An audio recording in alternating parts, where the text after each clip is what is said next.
जबलपुर देश प्रदेश और शहर को झकझोर देने वाले new life multi speciality hospital अग्निकांड के बाद collector doctor Ilaiya Raja T ने अस्पताल संचालकों को दो टूक चेतावनी जारी करते हुए कहा कि new life multi speciality hospital जैसी दुर्घटनाएं दोबारा ना हो, इसके लिए प्रशासन पूरी तरह से सजग रहे। उन्होंने कहा कि मरीजों की सुरक्षा से समझौता, किसी भी तरह का समझौता स्वीकार नहीं किया जाएगा।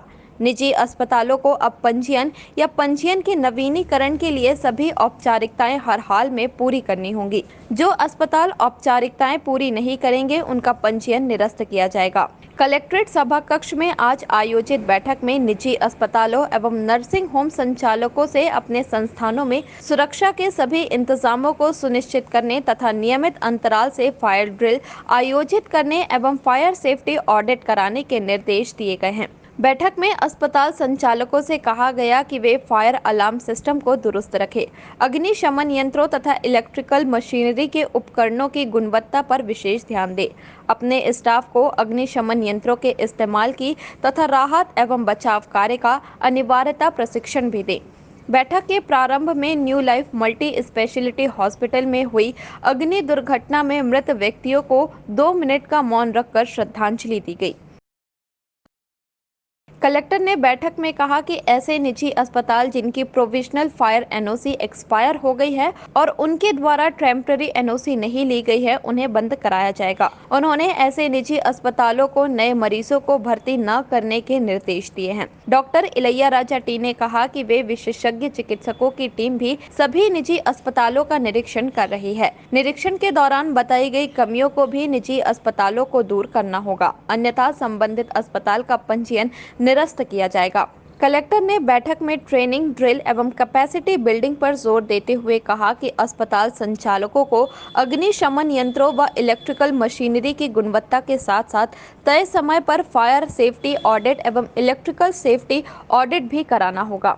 उन्होंने कहा कि अस्पतालों में नियमित अंतराल पर से न केवल फायर ड्रिल का आयोजन हो, बल्कि इस दौरान पाई गई कमियों को दूर करने के उपाय भी किए जाएं। कलेक्टर ने कहा कि स्टाफ की ट्रेनिंग और लगातार अभ्यास से दुर्घटनाओं के समय राहत एवं बचाव कार्य बेहतर तरीके से संचालित किए जा सकेंगे। बैठक में अस्पतालों में आग से सुरक्षा तथा राहत एवं बचाव के उपायों की जानकारी एनडीआरएफ टीम द्वारा पावर पॉइंट प्रेजेंटेशन के माध्यम से दी गई। एनडीआरएफ टीम के सदस्यों ने अस्पताल संचालकों को अग्निशमन यंत्रों के इस्तेमाल के तौर तरीके बताए। अस्पताल के स्टाफ को इसका विधिवत प्रशिक्षण देने पर जोर दिया गया। नहीं, अभी रिसेंटली है ना, हमारी जबलपुर ज़िले में एक अग्नि दुर्घटना हुई है। उसके कारण हम लोगों को 8 लोगों का है ना खोना भी पड़ा है। उसके बाद हम लोगों ने टोटल हमारी पूरी जबलपुर ज़िले में 136 है ना प्राइवेट हॉस्पिटल्स हैं, उन सबको आज है ना मीटिंग कॉल किए हैं। उसके साथ साथ nursing home association, hospital association, उन सारे मेंबर्स को भी हम लोगों ने कॉल किए हैं। इसमें एक डिटेल्ड है ना डिस्कशन हुआ है। एक नेशनल डिसास्टर रिस्पांस फोर्स है, उनका फायर यूनिट है, हमारे ना होमगार्ड का एसडीआरएफ है, उनके माध्यम से एक डिटेल्ड प्रेजेंटेशन दिया गया है एक प्रॉपर अंडरस्टैंडिंग के लिए कि फायर के बारे में और उसके नेसेसरी है ना प्रिकॉशंस है ना क्या होना चाहिए उसके बारे में। इसके अलावा हमारी नगर निगम का फायर सेफ्टी ऑफिसर के माध्यम से भी एक डिटेल्ड प्रेजेंटेशन दिया गया है। स्पेशली अभी एक new life multi speciality hospital में घटना हुई है, उसका सारे फोटोग्राफ के माध्यम से कहाँ कहाँ गलतियाँ हुई, क्या क्या गलतियाँ हुई हैं, उसको पूरा इन्हें एक्सप्लेन किया गया है।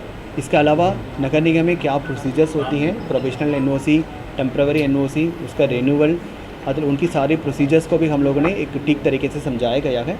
इसके अलावा नगर उसमें क्या कमियां पाया जाता है, जब भी कोई इंडिपेंडेंट इंजीनियर है हॉस्पिटल की ओर से, मतलब वो जांच करते हैं और वो डेफिशिएंसीज है ना उनको बताते हैं। एक नेशनल बिल्डिंग कोड है, उसमें एक फायर चैप्टर 4 में फायर सेफ्टी का एक डिटेल्ड है ना डायरेक्शंस है, उसके आधार पर एक परफॉर्मा में इंडिपेंडेंट इंजीनियर जाँच कराते हैं। उसमें डेफिशिएंसीज को कैसे आइडेंटिफाई करना है, उसको करेक्ट कैसे करना है, और नगर निगम के ना डेफिशिएंसी आइडेंटिफाई करके दर उसको कैसे ना करेक्ट करना है, इसके बारे में डिटेल्ड एक प्रैक्टिकल है ना डिस्कशंस हुआ है। इसके अलावा इलेक्ट्रिकल सेफ्टी ऑडिट है, वो सारे हॉस्पिटल को है ना कराना होती है। जैसे कि ना एक 125 है ना केवी के ऊपर है ना कितने भी लोडर हॉस्पिटल है, वहाँ एक फायर सेफ्टी इंजीनियर्स की अपॉइंट होना है ना ज़रूरी है बड़े हॉस्पिटल का, तो उसको लेकर भी हमने डायरेक्शन दिए। इवन मोर देन 33 केवी है एंड उन सभी का एक सेल्फ सर्टिफिकेशन का भी है कि मतलब वो स्वयं अपना इलेक्ट्रिकल सेफ्टी को सर्टिफाई करके दे सकते हैं। बट 100 लोगों के ऊपर इन्हें एक जगह पे इकट्ठे हो रहा है, बट डेफिनेटली हमारी इलेक्ट्रिकल सेफ्टी डिपार्टमेंट की इंस्पेक्टर्स हैं, उनके माध्यम से ना सर्टिफाई कराना ज़रूरी है। ये एक इलेक्ट्रिकल सेफ्टी ऑडिट अभी भी ना ऑडिट के माध्यम से ही है, तो काफ़ी सारा सजेशंस भी आए हैं कि मतलब है ना it should be a mandatory document electrical safety के बाद एक इवन ग्रांटिंग लाइसेंस या फिर ना उसको है ना कैंसिलेशन में, उसका भी हम लोगों ने बहुत सारे सजेशंस को भी नोट किए हैं। बट इलेक्ट्रिकल सेफ्टी ऑडिट भी है ना और थोड़ा डिटेल्ड ऑडिट कैसे किया जाए, उनको सारे हॉस्पिटल्स को एक डायनामिक प्रोसेस भी है कि डेली बेसिस पे चेंजेस होती है, एक डिटेल्ड ना प्रेजेंटेशन उनके द्वारा भी दिया गया है। कॉमन मिस्टेक्स है ना हॉस्पिटल्स क्या क्या करते हैं और मिस्टेक्स को समझने के बाद भी क्या चीज़ें ना नहीं हो पाता है, उनको कैसे दूर करना है, इसके बारे में भी डिटेल डिस्कशंस हुआ है। हमारी ना हेल्थ डिपार्टमेंट के CMHO के माध्यम से लाइसेंस है ना ग्रांट होता है, उसके एक नेसेसरी डॉक्यूमेंट्स होती है, वो सारे सबमिशन के बाद लाइसेंस है ना ग्रांट होता है। एक बिल्डिंग कंप्लीशन सर्टिफिकेट्स हो या फिर ना फायर NOCs हो और NABH का और भी ना काफ़ी सारा अनेक्शर्स हैं वो सारे के, उसके लेकर भी हम लोगों ने डिटेल डिस्कशन किया है। एंड डेफिनेटली अभी भी हमारी है ना बहुत कुछ हॉस्पिटल है उनके पास इवन प्रोविजनल NOC भी है ना नहीं है या फिर फायर NOC नहीं है, उन सब के खिलाफ है ना इमीडिएटली ना कार्रवाई करने के लिए भी निर्देश दिए हैं। और किनके पास है ना NOC है उन्होंने टेम्प्रेरी NOC को अप्लाई किया है, उसको नगर निगम टीम को इमीडिएटली उसको विजिट करके उसको है ना चेक करने के लिए कहा गया है। इफ़ सारे पैरामीटर्स एक फायर प्लान प्रोविजनल NOC के दौरान दिया जाता है, वो फायर प्लान के हिसाब से उन्होंने सारे काम किया तो फिर इमीडिएटली उनको टेम्प्रेरी NOC ना प्रोवाइड किया जाएगा। बट उन्होंने नहीं किया है तो अगेन उन हॉस्पिटल को अभी हम इमीडिएटली ना हम लोग ना रिक्वेस्ट करेंगे, उस लिस्ट आउट करेंगे कि वो न्यू पेशेंट्स को बिल्कुल है ना एडमिशन नहीं करना है और आपकी है ना पूरी कमियों को है ना पहले दूर करना है फायर सेफ्टी नाम्स का, फिर उसके बाद है ना हॉस्पिटल को ओपन करना। एंड हम लोगों ने ये भी किया है कि इंडियन मेडिकल एसोसिएशन, हमारी नर्सिंग होम हॉस्पिटल एसोसिएशन सभी लोगों के साथ और बैठेंगे, लगातार है ना इसके लेकर हम लोग है ना डिस्कशन करेंगे कि और ऐसे गलत तरीके से कोई भी हॉस्पिटल के ना संचालन हो रही है फिर उनके खिलाफ है ना कार्रवाई करने के लिए सभी लोग मिल के करेंगे। इसके अलावा भले NOC जारी हो गया हो, भले सारे ना उनके पास है ना क्लियरेंसेस हो, बट हम लोग एक टीम है ना फॉर्म करेंगे, उसमें ना हेल्थ डिपार्टमेंट, नगर निगम, रेवेन्यू, इवन पुलिस और फायर सेफ्टी इलेक्ट्रिकल सेफ्टी का है, उससे सारे लोग है ना शामिल रखेंगे। एक ग्रॉस वायलेशंस है, मतलब उनका है ना क्लियरेंसेस है ना वे रॉन्गली इशूड है या गलत तरीके से इशू हुआ या फिर ग्रॉस वायलेशंस है, जैसे कि कोई एग्जिट है ना एस्केप है ना मेकानिज़म ही नहीं है, ऐसे हॉस्पिटल के खिलाफ भी है ना जांच के बाद है ना हम लोग है ना कार्रवाई करेंगे। छोटी छोटी वायलेशन है इमीडिएटली ना हमको दूर करना है, वो भी है ना हम लोग है ना हॉस्पिटल को बताए कि वो सारे कंटिन्यूसली हम लोग है ना उनको अवगत कराते रहेंगे, उसको डायरेक्टली छोटी कमियां हैं वो भी है ना दूर कर सके। हम लोग CO जिला पंचायत मैम का भी इसको एक नोडल ऑफिसर भी बनाए हैं, इसका एक पूरा चेकलिस्ट बनाना, पूरा कॉम्पेंडियम बनाना। हमारे कुछ हॉस्पिटल्स है ना बहुत अच्छे है ना भी है, उनका एक बेस्ट प्रैक्टिसेस भी है, जैसे कि इलेक्ट्रिकल सेफ्टी ऑडिट टीम ने ही बताया कि कुछ हॉस्पिटल्स में एक बेस्ट वे में ना सारे वायर्स का है ना व्यवस्थित तरीके से लगाया गया, सारे अप्लायंसेस इक्विपमेंट्स का है ना प्रोटेक्शन है ना प्रॉपरली किया गया। वो सारे बेस्ट प्रैक्टिसेस को भी हम लोग ने शेयर करेंगे लोगों के साथ, सो दैट एक्चुअली एक हॉस्पिटल दूसरे हॉस्पिटल से शेयरिंग हो सकती है। बिकॉज इसमें बिल्डिंग कंप्लीशन सर्टिफिकेट भी काफ़ी इंपॉर्टेंट है।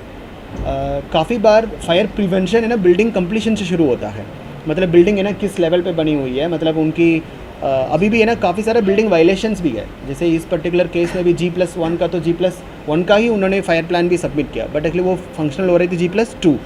तो हम लोगों ने बिल्कुल ये भी डायरेक्शन दिया कि नगर निगम एक बार है ना सारे बिल्डिंग कंप्लीशन सर्टिफिकेट इशू नहीं हुआ है तो हमने डायरेक्शन दिया कि सारे लोग है ना अप्लाई करें बिल्डिंग कंप्लीशन सर्टिफिकेट के लिए।